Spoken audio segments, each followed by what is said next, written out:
नमस्कार। कैसे हैं आप? आशा है कि आप सभी अच्छे होंगे। आज हम पढ़ेंगे अलंकार। चलिए हम देखते हैं अलंकार। अलंकार जैसा कि शब्द है और शब्द से ही प्रतीत होता है कि अलंकृत करने वाला। संस्कृत में अलंकार जो शब्द है वो दो शब्दों से मिलकर बना है, अलम तथा कार से। अलम और कार का अलम का अर्थ क्या हुआ? विभूषित करना। जैसे काव्य की जो आत्मा है वह तो रस है और शब्द और अर्थ शरीर है, और जब हम इस शरीर को अर्थात शब्द और अर्थ को अलंकारों से सुशोभित करते हैं तो काव्य की शोभा बढ़ जाती है। चलिए अब हम इसको देखते हैं कि वाचिक अर्थ के रूप में अलंकार का अर्थ क्या है। आभूषित करना, विभूषित करना और सुंदरता बढ़ाने वाले जो साधन हैं वो अलंकार हैं। आचार्य मम्मट ने कहा कि जिस प्रकार से कंठ में हार पहना देने पर कंठ की शोभा बढ़ जाती है, उसी प्रकार अलंकार से भी काव्य की शोभा बढ़ जाती है।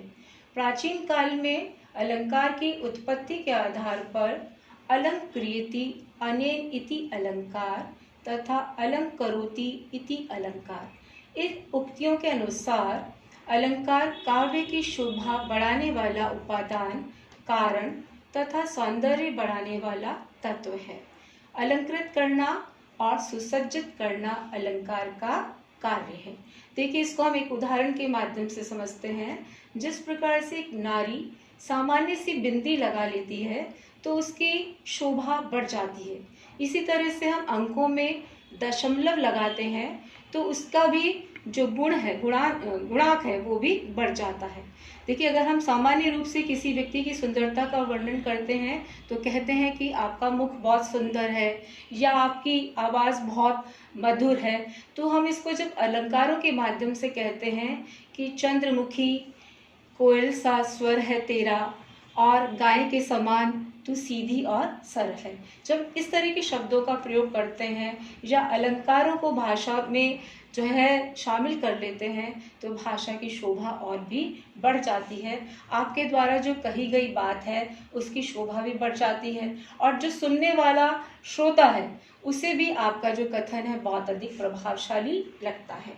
अब देखिए अलंकार काव्यांग के रूप में किस प्रकार से है कि जिस प्रकार से अभी हमने ऊपर भी बात की कि रस काव्य की आत्मा है और गुण जो है वो काव्य का धर्म है। दोबारा से आप देखिए, रस और भाव काव्य की आत्मा है। जो हमने गुण पढ़े थे प्रसाद, ओज और माधुर्य, वो काव्य के धर्म है। उसी प्रकार से अलंकार अनित्य, अस्थिर तथा बाहरी धर्म है। कोई स्थायी धर्म नहीं है अलंकार, ये कैसा है? अनित्य और अस्थायी बाहरी धर्म है। अब देखिए किस प्रकार से अलंकार जो है काव्य के भावों तथा रसों के उत्कर्ष में सहायक होते हैं। उसी प्रकार से देखिए जब हमने अभी ऊपर भी बात की थी कि अलंकार अस्थिर धर्म है, अलंकार के बिना भी हम उत्तम काव्य की रचना देख सकते हैं, सुन सकते हैं या उत्तम कोटि की रचनाएं लिखी गई हैं। लेकिन जब हम अधिक अलंकारों का काव्य में प्रयोग करते हैं, जब हम चमत्कार या पांडित्य दिखाने की कोशिश करते हैं तो काव्य की शोभा बढ़ने के स्थान पर वह क्या हो जाती है? घट जाती है। इसीलिए काव्य के अर्थ, उसके शब्द या जो भाव काव्य में है उसे अभिव्यक्त करने के लिए जब अलंकारों का प्रयोग किया जाता है तभी काव्य की शोभा में अभिवृद्धि होती है। देखिए एक उक्ति, भूषण बिना सोहाई कविता बनिता मित, यानी कि बिना भूषण के ना तो कविता की शोभा बढ़ती है ना ही महिला की शोभा बढ़ती है। अर्थात अलंकार और आभूषण जो है दोनों के सौंदर्य में अभिवृद्धि करते हैं। आइए आगे देखते हैं अलंकार का काव्य में क्या महत्व है, उसके क्या लक्षण हैं, उसका क्या प्रयोजन है या किस उद्देश्य से हम काव्य में अलंकारों का प्रयोग करते हैं। देखिए पहला जो अलंकार है वो साधन है, साध्य नहीं है। अलंकार साधन है, साध्य नहीं है। अलंकारों के द्वारा भावों का उत्कर्ष किया जाता है। वस्तुओं के रूप, गुण, क्रिया का तीव्रता से अनुभव कराया जाता है। आचार्य भामा, दंडी, वामन तथा रुद्रट ने शोभादायक धर्म कहा है। अलंकारों को शोभादायक धर्म कहा है। उसी प्रकार से आचार्य ममट, आचार्य भोजराज एवं विश्वनाथ ने कहा कि अलंकार जो है काव्य में असाधारणता या चमत्कार पूर्ण काव्य प्रकारों को प्रदर्शित करते हैं। चलिए अगला देखते हैं कि किस तरह से अलंकार काव्य में शब्द अर्थ में वैचित्र्य प्रस्तुत करते हैं। फिर देखिए अलंकारों के प्रयोग से स्वाभाविक अलंकारों का जो प्रयोग है वो ऊपर से थोपा हुआ नहीं होना चाहिए। कैसा होना चाहिए? स्वाभाविक होना चाहिए, स्वतः सहज होना चाहिए, यथा स्थान पर होना चाहिए, समुचित रीति से प्रस्तुत किया होना चाहिए, रस भाव शब्द अर्थ के अनुकूल प्रयुक्त किया जाना चाहिए तथा कोरा चमत्कार और प्रदर्शन पांडित्य प्रदर्शन नहीं होना चाहिए। इससे काव्य की शोभा में अभिवृद्धि ना होकर काव्य की शोभा घट जाती है।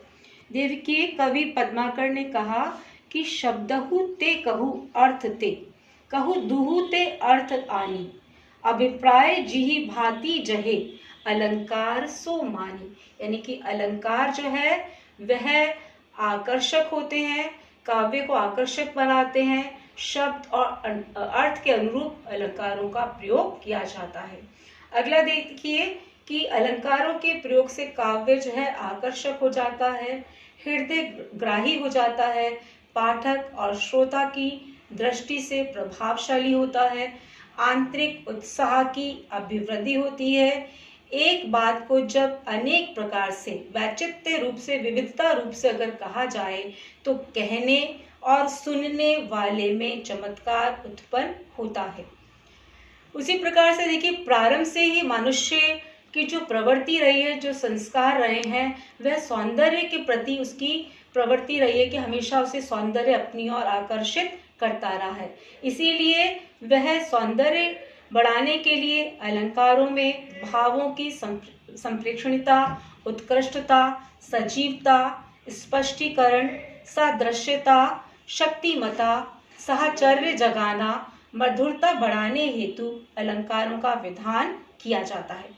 देखिए हम रामचरितमानस की ओर बढ़ते हैं कि तुलसीदास जी ने जहाँ पुष्प वाटिका का एक दृश्य प्रस्तुत किया, जब सीता पुष्प लेने के लिए वाटिका में जाती हैं और राम भ्रमण करने के लिए जाते हैं, तो अगर तुलसीदास जी कहते कि राम ने सीता के मुख की तरफ देखा तो ये सामान्य से बात होती और इतनी उसमें रुचिकर बात नहीं होती। उन्होंने अलंकारों का प्रयोग करते हुए अगर हम ऐसे कहते हैं, सिए मुख ससी भय नयन चकोरा, यानी कि किस तरह से नयन चकोर के रूप में जो है चंद्रमा जैसे मुख यानी कि सीता के मुख को निहार रहा है। देखिए राम के नेत्र रूपी चकोर सीता के मुख रूपी चंद्रमा को देखने लगे। इस प्रकार से जो अलंकार हैं वो अर्थ और उसके भावों में जो है परिवर्तन लाते हैं, उसकी शोभा को और अधिक बढ़ाते हैं। तो अभी हमने जो पढ़ा है उसमें हमने पढ़ा कि किस तरह से अलंकार का अर्थ क्या है, शाब्दिक अर्थ क्या है, वाचिक अर्थ क्या है, उसका काव्य में क्या महत्व है, क्या उद्देश्य है जो हम अलंकारों का प्रयोग करते हैं। आगे हम शब्द अलंकार और अर्थ अलंकार को लेंगे। आज मैं आपको अभ्यास के रूप में भी कुछ कार्य दे रही हूँ, गृह कार्य आप उसे समझ ले।